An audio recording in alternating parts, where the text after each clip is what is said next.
In the last video, I talked about how your stress can be harmful to your health. In this video, I want to talk about how your stress can harm your kids. Because, your kids pick up things off of you. They pick up things from your general mood, your general demeanor, and if you're stressed out all the time, it's going to have a really deeply adverse effect on them. Because you see, your kids see you as a role model. So if you don't handle stress well, first of all, they'll grow up thinking that it's normal behavior. It's normal behavior to be stressed out. It's normal behavior to be in a bad mood all the time. It's normal behavior to drink and smoke to try and suppress the stress. It's normal behavior to shout at them and generally vent your frustrations on them.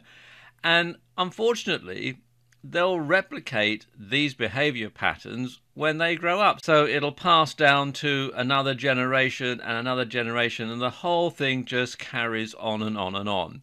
So you need to nip these problems in the bud. Because, of course, it can have an adverse effect on their development. It can affect them physically, and it can affect them emotionally and psychologically. And of course, kids are going to suffer the same stress-related health problems as you do, as we talked about in the last video.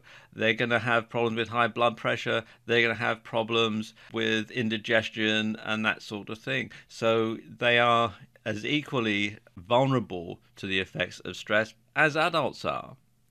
And of course, they develop some problems of their own. For a start, there's going to be speech and language problems. If you're always stressed out and shouting at them to shut up all the time, then they're not going to be able to develop the sort of speech and language that they're going to need to communicate in the modern world. And when they have difficulty expressing themselves, that's going to be stressful in its own way. Then there are problems with bedwetting, which is particularly prevalent amongst younger children. And they may well get into trouble at school because if they don't know any different and they think that being irritable and cranky and shouty and that sort of thing is normal behavior, the first time that they find out that it's not normal behavior is when they get into trouble for doing it at school.